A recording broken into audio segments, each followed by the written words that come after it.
मैं सिर्फ ये कहूंगा, आखिरी उम्मीद के तौर पे लोग आपको देख रहे हैं खान साहब, बाकी सब क़यादत एक्सपोज हो चुकी है। और यहां पर जो हामिद मीर ने कहा, जो बाबर साहब ने कहा, आप बनेंगे वजीर आजम दोबारा, ये नजर आ रहा है, ये आपको रोक नहीं सकते।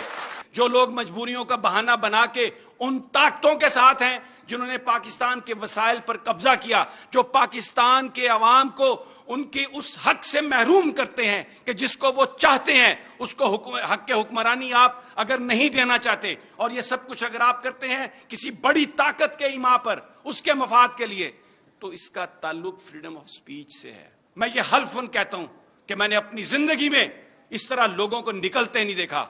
जब मैं गोजरा गया तो मैंने कहा यह बड़ा जलसा है, पेशावर गया तो यह उससे बड़ा जलसा, कराची गया तो यह उससे बड़ा जलसा।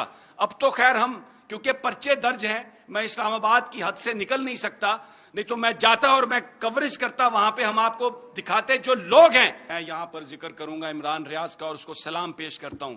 और इमरान खान साहब, हम आपके बहुत मशकूर हैं कि जो लोग कुर्बानियां दे रहे हैं, आप उनको एक्नॉलेज भी करते हैं, उनको रिकग्नाइज भी करते हैं। और आपने खुलकर यह बात कही कि मुझसे गलती हुई कि मैंने इत्तेहादियों के साथ मिलकर हुकूमत बनाई, मुझे अकेले मैं हुकूमत बनाऊंगा ताकि जो चाहती है आवाम वो मैं कर सकूं, और अगर आइंदा भी मुझे इत्तेहादियों के साथ एक लूली लंगड़ी हुकूमत देने की कोशिश की गई तो मैं उसको कबूल नहीं करूंगा। मसला जो है इन्होंने बयान कर दिया है, आजादी है इजहार राय, इसका बड़ा गहरा ताल्लुक है हमारी जिंदगियों से और इस मुल्क के मुस्तकबिल से। जो हल उन्होंने तजवीज किया है, कमेटी बन जाए, सब मिलकर बैठ के बात करें, मुझे नहीं लगता यह इसका हल है।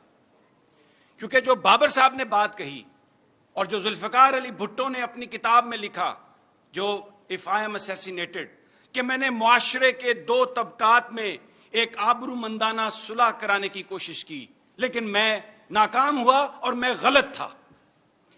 एक सोच है जो यहां के तमाम वसाइल पर काबिज होना चाहती है और उनको अपनी इस्लाह के लिए या अपनी बेहतरी के लिए इस्तेमाल करना चाहती है। दूसरी तरफ 22 करोड़ लोग हैं जो अपने हकूक की जंग लड़ रहे हैं। तो ये बात कमेटियों से और गुफ्तगू से खत्म नहीं होगी, इसके लिए आपको लड़ना पड़ेगा, आपको निकलना पड़ेगा। और मैं यहां पर यह कहता हूं, इमरान खान साहब, मैं अमेरिका में था बड़ा खुश, लेकिन मैं वापस इसलिए आया हूं कि आपकी जो बात है कि अमर बिल मारूफ व नही अनिल मुनकर, यह हल है। आपको लड़ना पड़ेगा अपने हकूक के लिए, लाइन खींचनी पड़ेगी।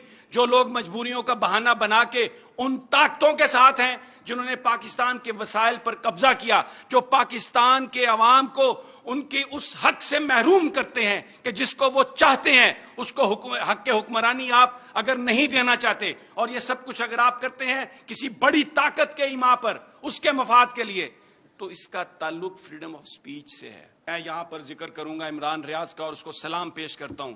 और इमरान खान साहब, हम आपके बहुत मशकूर हैं कि जो लोग कुर्बानियां दे रहे हैं, आप उनको एक्नॉलेज भी करते हैं, उनको रिकग्नाइज भी करते हैं। और आपने खुलकर यह बात कही कि मुझसे गलती हुई कि मैंने इत्तेहादियों के साथ मिलकर हुकूमत बनाई, मुझे अकेले मैं हुकूमत बनाऊंगा ताकि जो चाहती है आवाम वो मैं कर सकूं, और अगर आइंदा भी मुझे इत्तेहादियों के साथ एक लूली लंगड़ी हुकूमत देने की कोशिश की गई तो मैं उसको कबूल नहीं करूंगा। मैं आखिर में सिर्फ ये आपसे कहना चाहता हूं खान साहब, मैं स्टूडेंट था, बेनजीर जब आई, मैं लाहौर एयरपोर्ट से लेके दाता दरबार तक उनके जुलूस के साथ पैदल गया। मैं वो सियासी वर्कर हूं, क्योंकि एक नजरिया था, एक डिक्टेटर के खिलाफ जंग थी। और अब मैंने कवरेज किया आपके जलसों की।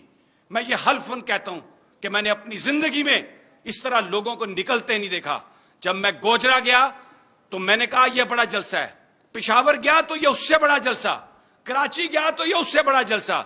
अब तो खैर हम, क्योंकि पर्चे दर्ज हैं, मैं इस्लामाबाद की हद से निकल नहीं सकता, नहीं तो मैं जाता और मैं कवरेज करता, वहां पे हम आपको दिखाते जो लोग हैं। मैं सिर्फ ये कहूंगा, आखिरी उम्मीद के तौर पे लोग आपको देख रहे हैं खान साहब, बाकी सब क़यादत एक्सपोज हो चुकी है। और यहां पर जो हामिद मीर ने कहा, जो बाबर साहब ने कहा, आप बनेंगे वजीर आजम दोबारा, यह नजर आ रहा है, यह आपको रोक नहीं सकते।